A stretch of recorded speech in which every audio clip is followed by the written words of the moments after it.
농촌의 일상을 체험하고 수확한 농산물도 함께 먹어보며 힐링하는 농촌 체험관광. 농협 네트워크스는 농가소득 5천만 원 달성을 위해 농업인과 함께합니다. 농업인과 소비자의 또 다른 만남. 우리 모두의 농촌 체험관광. 검색창에 곱함을 치면 만날 수 있습니다.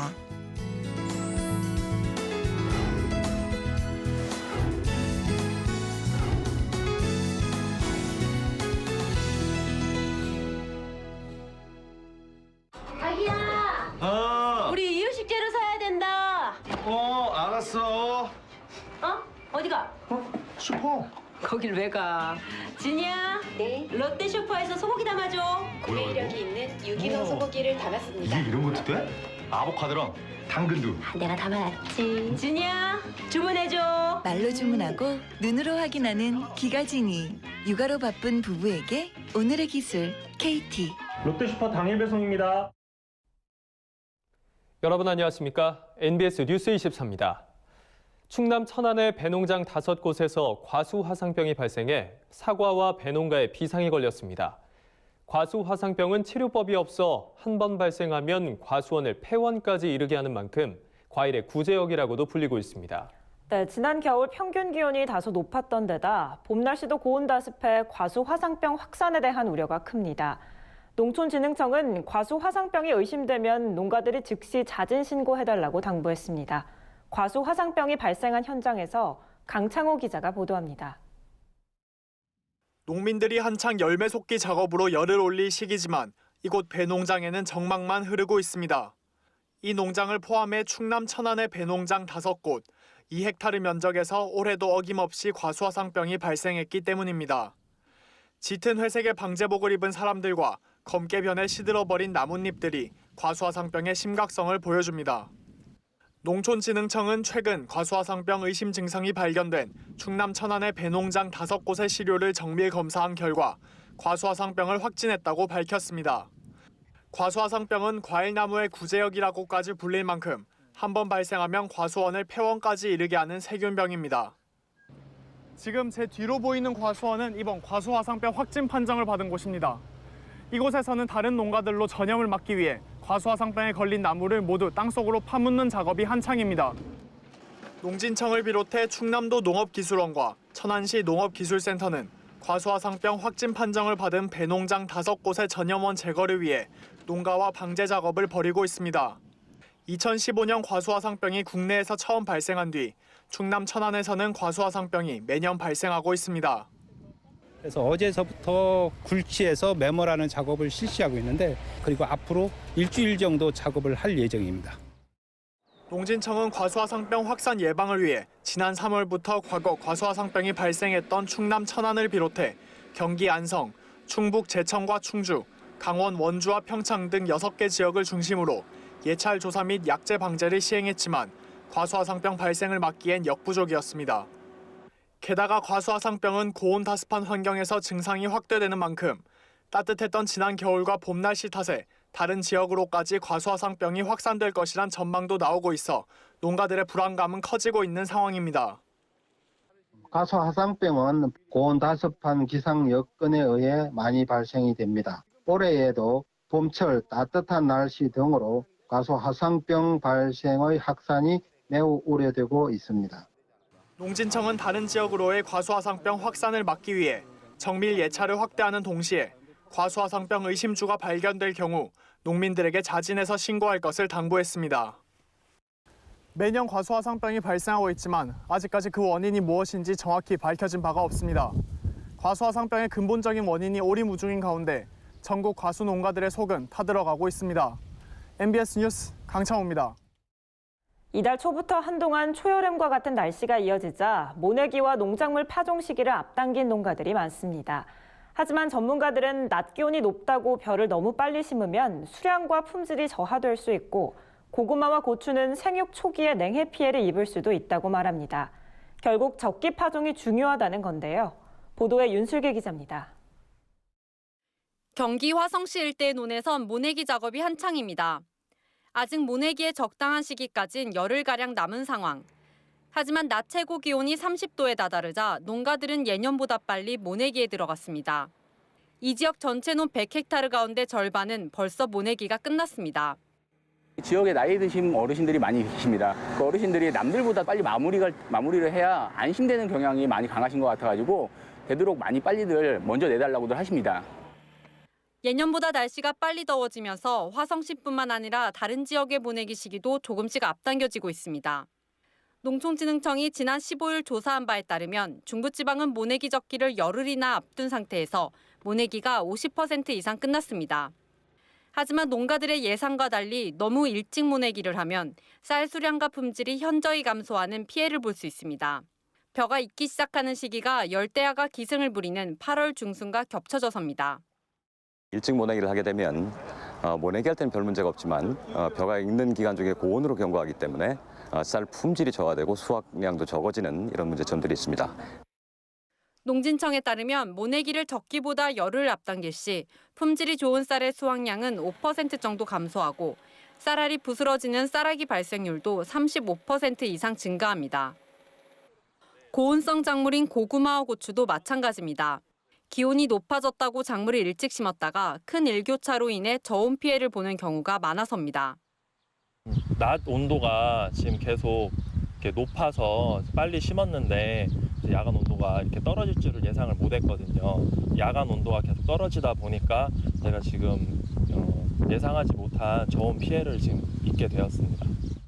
전문가들은 생육 적기에 맞춰 작물을 심어야 수량과 품질이 좋은 농작물을 생산할 수 있다며 농가들에게 기온이 평년보다 높아졌더라도 조급해하지 말라고 당부합니다. MBS 뉴스 윤슬기입니다. 농업계의 이슈를 깊이 있게 전해드리는 수요기획 시간입니다. 대한민국 100대 명산으로 불리는 경기 포천시의 운악산. 그런데 재작년 겨울부터 운악산 자락에 거대한 산이 하나가 더 생겼습니다. 그 산의 정체는 바로 쓰레기산인데요. 6천 톤의 불법 폐기물들을 누가 갖다 버린 건데 대체 어떻게 된 일일까요? 쓰레기산 때문에 고통받고 있다는 마을을 최다혜 기자가 직접 다녀왔습니다. 경기 5악 중 하나로 손꼽히는 운악산. 평화롭던 마을에 어느 순간부터 악취가 진동하기 시작했습니다. 바로 운악산 인근에 생긴 거대한 쓰레기산 때문입니다. 한 2007년도 말경 약 2년 정도 됐을 거예요. 지금 와보니까 그 예전에 버린 것보다 더 늘어난 것 같아요. 쓰레기산의 정체는 바로 불법 폐기물. 공업용 윤활유부터 의료 폐기물, 썩지도 않는 비닐과 폐타이어, 각종 생활 쓰레기 등 6천 톤가량의 쓰레기가 쌓여 있습니다. 2017년 겨울 인적이 드문 시간에 틈타 폐기물을 가득 실은 트럭이 수십 차례 다녀간 뒤 이 쓰레기산이 만들어졌습니다. 폐기물 1톤을 처리하는 데 드는 비용은 20만 원 정도. 이 비용을 아끼기 위해 무허가 폐기물 처리 업체가 농촌에 저렴한 땅을 매입하고 몰래 버린 겁니다. 보시는 것처럼 생활 폐기물과 건축 자재들이 산처럼 쌓여 있습니다. 매캐한 먼지도 흩날리고 있습니다. 인근 주민들은 쓰레기에서 나오는 악취와 분진으로 인해 고통을 호소하고 있습니다. 무엇보다 가장 걱정되는 건 식수입니다. 비가 오면 쓰레기산에서 흐르는 검은 물이 지하수와 주변 토양을 오염시키기 때문입니다. 상수원에다가 오염이 돼버리니까 이 지하수를 많이 먹는 편인데 그거를 이제 못 먹게 되잖아요. 이게. 쓰레기뿐만 아니라 양심도 함께 내다버린 폐기물 처리 업자들. 하지만 문제는 쓰레기 불법 투기가 적발돼도 벌금이 최대 500만 원으로 솜방망이 처벌에 그친다는 겁니다. 운악산 자락에 불법으로 쓰레기를 버린 처리업자는 폐기물 관리법 위반으로 고발돼 징역 2년을 선고받았지만 최근 출소한 상황입니다. 시 관계자는 행위자뿐만 아니라 토지주한테도 책임을 물을 방침이라고 밝혔습니다. 일단 연내 처리하라고 해서 이제 정부에서 그렇게 방침을 세워놨는데요. 시 예산이 이제 세워지면은 먼저 처리를 하고 부상권을 청구할까 이제 그런 계획도 지금 피우고 있거든요. 현재 쓰레기산을 처리하려면 15억 원의 예산이 필요한 상황. 이 막대한 비용 때문에 2년이 지나도록 쓰레기산은 방치되고 있습니다. 불법 폐기물 투기는 처벌 규정이 약해 전국적인 문제점으로 부각되고 있습니다. 일부 업자의 비양심 행위를 근절하기 위한 실효성 있는 대책이 절실해 보입니다. MBS 뉴스 최다희입니다. 아프리카 돼지열병 ASF의 국내 유입을 막기 위해 남은 음식물의 돼지급여를 전면 중단해야 한다는 주장이 거셉니다. 남은 음식물의 돼지급여가 ASF 전염 경로로 지목되고 있는 만큼 양돈 농가뿐만 아니라 전문 업체를 통한 돼지 잔반 급여도 금지해야 한다는 주장입니다. 이연경 기자가 보도합니다. 아프리카 돼지열병이 주변국에서 빠르게 확산되면서 국내 양돈업계는 남은 음식물을 돼지에게 주는 행위를 전면 금지해야 한다고 목소리를 높이고 있습니다. 중국의 ASF 발생 111건을 역학조사한 결과 44%에 달하는 49건이 잔반급여로 인해 발생한 것으로 조사돼 잔반급여에 대한 경각심이 높아졌기 때문입니다. 환경부도 최근 돼지의 잔반급여를 금지하는 폐기물관리법 시행규칙 개정안을 입법에 고한 바 있습니다. 이 개정안은 농림축산식품부 장관의 요청이 있을 때 농민들이 남은 음식물을 직접 끓여 돼지에게 급여하는 것을 금지하는 내용이 담겨 있습니다. 하지만 농가가 직접 끓인 잔반이 아닌 전문 처리 업체를 통해 공급받은 잔반이라면 여전히 돼지 먹이로 사용이 가능하다는 단서 조항이 포함됐습니다. 전문 업체의 경우 ASF 바이러스 살멸 조건인 80도에서 30분 이상 열 처리 과정을 잘 수행하는 반면 자가처리 농가는 이를 잘 따르지 않는다는 게 환경부의 설명입니다. 또 잔반을 돼지 먹이로 금지했다간 자칫 음식물 쓰레기 대란이 일어날 수 있다는 것도 환경부의 입장입니다. 그러나 농가들은 업체가 처리한 잔반이라도 안심할 수 없다는 목소리입니다. 만약 업체 중 한 곳이라도 열 처리를 소홀히 했을 경우 ASF 방역에 구멍이 뚫릴 수 있다는 게 농가들의 우려입니다. 또 음식물 쓰레기 대란이 일어날 수 있다는 환경부의 입장도 기우에 불과하다고 지적합니다. 전국에서 나오는 음식물 쓰레기 중 돼지 먹이로 소비되는 양은 극히 일부이기 때문입니다. 실제 환경부의 2017년 전국 폐기물 발생 및 처리 현황을 보면 전체 음식물 쓰레기 배출량 549만 톤 가운데 돼지 먹이로 소비된 양은 약 2.7%에 불과합니다. 따라서 양돈업계는 자가처리 농가에 한해서만 잔반급여를 금지할 것이 아니라 전문 처리업체 처리분까지 포함한 모든 잔반급여 행위를 전면 중단해야 한다고 주장합니다. 끓여 먹인다는 것은 정확한 확인이 있어야 하는데 그런 것도 좀 불가능하고 그래서 음식물 자체를 먹이는 것은 우리 한돈협에서는 중지를 요구하는 거죠. 한편 국회에서도 잔반급여 전면 금지 법안이 줄줄이 발의되고 있는 상황. 서른 더불어민주당 의원은 최근 남은 음식물을 돼지 먹이나 사료 원료로 사용해선 안 된다는 내용의 폐기물관리법 개정안을 대표 발의했습니다. 앞서 김현권 민주당 의원 역시 돼지의 잔반급여를 원칙적으로 금지하는 내용의 가축전염병 예방법 개정안을 발의한 바 있습니다. 업계 안팎에서 잔반급여 완전 금지를 요구하고 있는 가운데 정부가 어떤 정책을 내놓을지 귀추가 주목됩니다.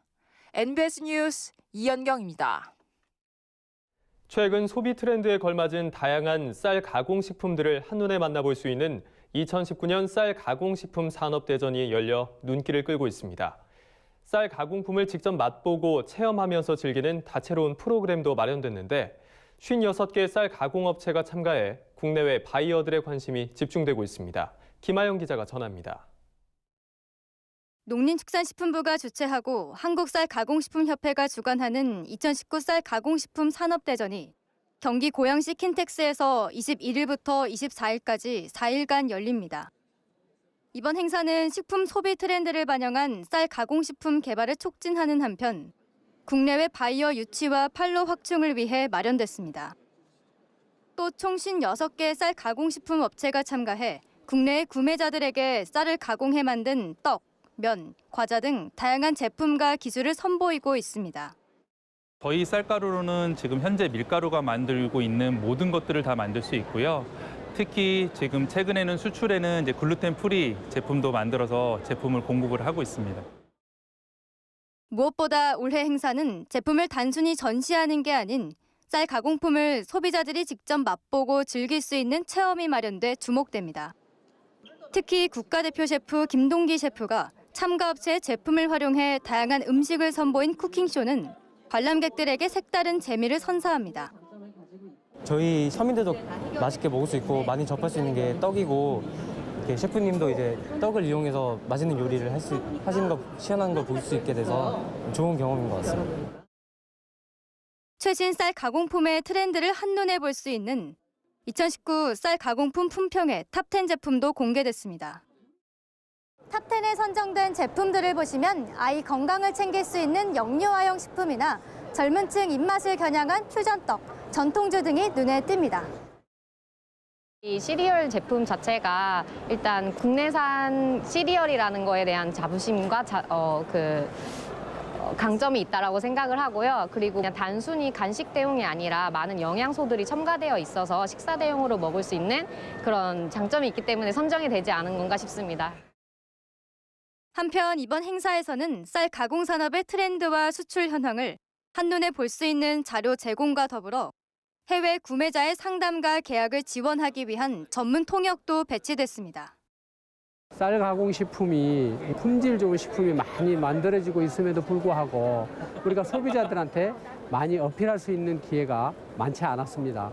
이런 기회를 통해서 소비자들을 찾아뵙고 또 바이어들을 만나 뵙고 해서 전 세계로 뻗어나갈 수 있는 그러한 기회로 삼을 수 있다고 생각을 합니다. 쌀 소비가 계속 감소하는 가운데 이번 라이스쇼에서 선보여진 다양한 쌀 가공식품들이 앞으로 쌀 소비를 창출해내는 새로운 활로가 될 수 있을지 귀추가 주목됩니다. MBS 뉴스 김아영입니다. 다음은 지역 뉴스입니다. 전라남도가 스마트팜 혁신밸리 조성 사업의 성공적 추진을 위해 고흥군 한국농어촌공사와 협약을 맺었습니다. 전남 스마트팜 혁신밸리는 고흥만 간척지 일대에 사업비 1,056억 원을 들여 추진됩니다. 청년 창업 보육센터를 비롯해 임대형 스마트팜 단지, 주민 참여형 단지 등이 조성될 예정으로 도는 연내에 기반 공사를 실시하고 2020년 상반기에 핵심 시설을 착공할 계획입니다.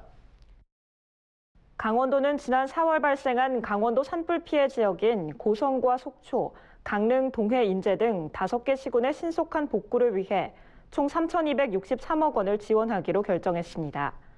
먼저 복구비 지원에 1,853억 원을 투입해 이재민을 위한 임시주택 설치와 농기계 지원 등에 나섭니다. 또 산불 예방과 진화 인력 확충, 첨단 진화 장비 보강 등에 940억 원을 지원할 방침입니다. 도는 이재민들이 최대한 보상을 받을 수 있도록 힘쓰겠다고 전했습니다. 경기도 농업기술원은 최근 파종 시기를 앞둔 콩 관리에 주의를 당부했습니다. 도동기원은 콩 종자의 병해 발생을 줄이기 위해서는 파종 전 등록된 약재로 종자 소독을 하고 병해에 강한 보급종 종자를 사용하는 것이 안정적인 수량 확보에 도움이 된다고 밝혔습니다. 또 콩 파종 시기는 20에서 25도 전후가 적기로 6월 상순 또는 중순에 파종하는 게 적절하며 종자 파종 후 2, 3일 내에는 제초제를 살포해야 잡초 발생을 감소시켜 김매는 노력을 줄일 수 있습니다. 충청북도 농업기술원은 청주시 상당구 문이면에 위치한 산덕리 마을에서 찾아가는 농촌 현장병원을 운영했다고 밝혔습니다. 올해 7회째를 맞이한 이 행사는 다양한 분야의 전문가들이 참여해 의료봉사와 농기계 수리, 일손 돕기 등 농촌 현장의 애로사항을 맞춤형으로 해결하는 충청북도 혁신 브랜드 사업입니다. 올해는 민간 의료기관인 한국병원과 세명대학교 양한방 의료진이 마을 어르신들의 건강 상태를 진료하는 한편 충북 산학연 협력단이 마늘, 포도 등 농작물 병해충과 재배 기술을 컨설팅했습니다. 저희가 준비한 소식은 여기까지입니다. NBS 뉴스 24 마칩니다. 함께해 주신 여러분 고맙습니다.